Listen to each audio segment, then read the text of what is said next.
খবর বাংলা। নমস্কার, আমি অনুপ্রিয়া আর আপনারা দেখছেন খবর বাংলা। আমাদের খবর বাংলার প্রতিনিধিরা অযোধ্যার গ্রাউন্ড জিরো থেকে সরাসরি কভার করছে রাম মন্দির উদ্বোধন অনুষ্ঠান। আসুন দেখে নেওয়া যাক। সমগ্র অযোধ্যা সেজেছে, আর এই মুহূর্তে যে প্রস্তুতি তা কিন্তু চলছে তুঙ্গে। বিভিন্ন জায়গায় পুজো অর্চনা চলছে, বিভিন্ন জায়গায় বিভিন্ন অনুষ্ঠানের আয়োজন করা হয়েছে। আপনারা যেমনটা দেখতে পাবেন, এই মুহূর্তে আমরা রয়েছি হাওয়ানকুণ্ড। এইখানে এই যে পিছনে দেখতে পাচ্ছেন ধোঁয়ার যে রেস দেখা যাচ্ছে, অর্থাৎ ওখানে প্রত্যেকটি আশ্রমে যেখানে হাওয়ান চলছে, যজ্ঞ চলছে, এবং তার পাশাপাশি আপনাদেরকে দেখাতে চাইব যে চিত্র, এই মুহূর্তে বেশ কিছু চিত্রশিল্পী তারা ছবি আঁকছেন এবং এই রাম জন্মভূমির বিভিন্ন প্রেক্ষাপট আর কি অযোধ্যা সংক্রান্ত এবং তার সঙ্গে রামের জন্মের যে ইতিহাস সেটা কিন্তু ক্যানভাসে ফুটিয়ে তুলছেন সেই চিত্রশিল্পীরা। আর সেই চিত্রশিল্পীদের সঙ্গে কথা বলতে বলতে আমরা জানলাম যে এখানে কিছু বেশ বাঙালি চিত্রশিল্পীরা রয়েছেন। তারা কোথা থেকে এসেছেন, কি করছেন, আমরা একটু জেনে নেব। হ্যাঁ দাদা, আপনি কোথা থেকে এসেছেন? আমি মুম্বাই থেকে এসেছি। হ্যাঁ, আমাদের এখানে 20 জন আর্টিস্ট আছে, বাংলা, দিল্লি, মহারাষ্ট্র, হ্যাঁ সব আর্টিস্ট আছে। তো আমাদের ভাসিয়াট এখানে নিয়ে এসছেন এবং আমরা এখানে আমাদেরকে মহানন্দনজি বলেছেন যে এখানে ছবি করার জন্য, এবং ওনার ট্রাস্টকে দেওয়া হবে কিছু ছবি। আচ্ছা, এই যে ছবি আপনারা যে ক্যানভাসে ফুটিয়ে তুলছেন, সেই ক্যানভাসে আপনারা কি ধরনের ছবি তুলছেন? আমাদের এখানে সাধারণত আমি যেটা করছি সেটা হচ্ছে কি, এখানে রাম জন্মভূমি অযোধ্যা এবং রাম লালা বলছে যে প্রতিষ্ঠা হবে। তো আমি রাম লালাকে আঁকছি, যে ছোটোবেলায় রাম মার কাছে, কৌশল্যার কাছে অনুমতি নিচ্ছে ধনু শিক্ষা পাওয়ার জন্য, আর মা ওকে আশীর্বাদ করছে। তারপরে রাম বড় হয়ে যাওয়ার পর রাম আশীর্বাদ করছে হনুমানকে। তো আমার একটা মোটিভ, যে আমার একটা স্টাইল আছে, সেই স্টাইলের মধ্যেই আমি রামকে ধরার চেষ্টা করছি। কি নাম আপনার? আমার নাম গৌতম মুখার্জি। হ্যাঁ, আমি মুম্বাইতেই থাকি। আপনি পেশায় কি চিত্রশিল্পী? আমি পেশায় চিত্রশিল্পী। আমি 40 বছর ধরে ছবি আঁকছি। আমি সমস্ত জায়গায় এক্সিবিশন করি। কেমন অনুভূতি, এই যে একটা ঐতিহাসিক সন্ধিক্ষণ, কেমন অনুভূতি হচ্ছে? দেখুন, আমার একটা অপূর্ব অনুভূতি হচ্ছে, যেটা অনুভূতিটা কিনা এর আগে ছিল না। এখানে সারাক্ষণ মন্ত্র উচ্চারণ হচ্ছে, গান কানে শুনতে শুনতে ভেতরের মধ্যে একটা অদ্ভুত সাড়া জাগছে। এবং শুধু সাড়া নয়, আমার এই ছবি আঁকার পর মনে হয়েছে যে আমি রামকে নিয়ে এরপরে সিরিজ করব, এই সিরিজ আমি এক্সিবিশন করব। তো আমি চাইছি যে, কারণ এটা একটা আমাদের সনাতনী কালচার, সেই কালচারকে আমি তুলে ধরার চেষ্টা করব। তো এটাই আমার ইচ্ছা আর কি। একদমই বুঝতেই পারছেন যে এইখানে আসার পর এবং রাম লালার ছবি আঁকার পর তার মনের মধ্যে অন্যরকম একটা অনুভূতি হয়েছেন, এবং তিনি তা নিয়ে অ্যালবাম তৈরি করবেন এবং সেই নিয়ে প্রদর্শনীও করবেন। আরেকজন চিত্রশিল্পী রয়েছেন, তার সাথেও কথা বলবো। দাদা, আপনি কোথা থেকে এসেছেন? আপনি বাঙালি? আমি বাঙালি, প্রবাসী বাঙালি, মুম্বাইতে থাকি। তো 30 বছর ধরে আমি প্রফেশনাল কাজ করছি।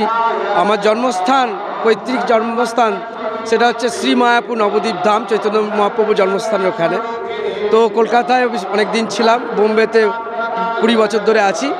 তো এই গ্যালারি, বাচিয়াট গ্যালারির দ্বারা আর রামানন্দ আশ্রম মিশ্রণ দুটো মিশিয়ে ওনারা এই লাইভ পেন্টিং অ্যারেঞ্জমেন্ট করেছেন। তাতে আমরা খুব খুশি। এবং ভারতের সনাতন ধর্মের যে আমি মাইথোলজি নিয়ে কাজ করি, ঋষিকেশ, হরিদ্বার, বেনারস, অযোধ্যা, মথুরা, এইসব নিয়ে আমার কাজ, হলি প্লেস, তো সিটিস প্লেস, এসব নিয়ে আমি কাজ করছি, মাইথোলজি নিয়ে কাজ করছি। তো আমার আরও ভালো লাগছে। আর শ্রীরামচন্দ্র নিয়ে আমি এখন কাজ করছি, যেটা হনুমান আগের পেন্টিংটা করেছি। এখন রামজি আমাদের যে অযোধ্যা, একদম একবারই ক্যামেরা পার্সনকে বলবো, আমাদের রাজেশ দা রয়েছেন, আমি বলবো যে এই দিক দিয়ে এসে একটু যদি ওই চিত্রটা দেখানো যায়। রাজেশ দা, শ্রীরামচন্দ্র বিশ্ব ব্রহ্মাণ্ডে উনি আছেন শক্তি।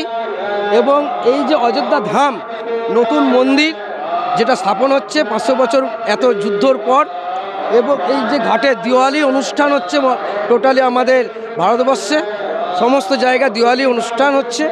এটা অযোধ্যা ধামে এখানে দিওয়ালি অনুষ্ঠান হচ্ছে। এটা এখনও কমপ্লিট হয়নি। কমপ্লিট হওয়ার পর টোটালি এখনকার সময়ের ওপর এই পেন্টিং আমি তৈরি করছি। কি নাম আপনার? আমার নাম পরমেশ পাল।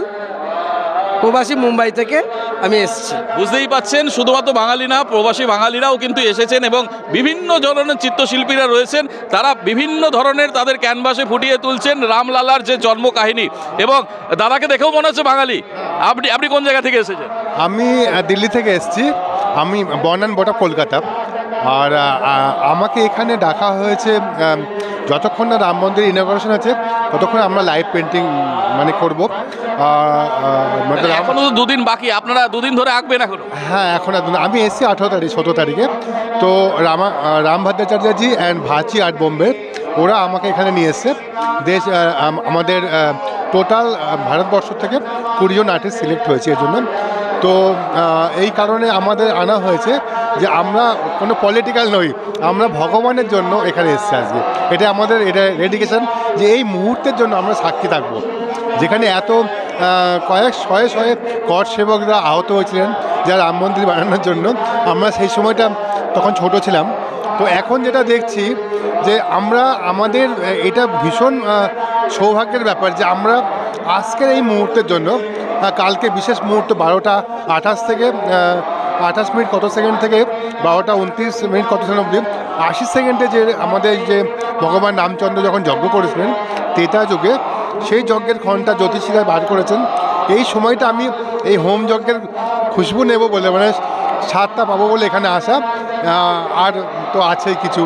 মানে বুঝতেই পারছেন, মনের টানে, তুলির টানে, আধ্যাত্মিক টানে যে চিত্রশিল্পীরা এখানে এসেছেন, শুধুমাত্র ছবি আঁকছেন না, তারা ছবি ফুটিয়ে তুলছেন না, তাদের যে আধ্যাত্মিক বোধ যে জাগ্রত হচ্ছে এবং রাম নিয়ে যে রাজনীতি তার কিন্তু তারা বিরুদ্ধে, অথচ ছবিতে কিন্তু তারা দেখাচ্ছেন সেই রামের ইতিহাস। রাম মন্দিরের প্রত্যেকটা আপডেটস পেতে চোখ রাখুন খবর বাংলার স্ক্রিনে। খবর বাংলা, খবরের খবরদারি।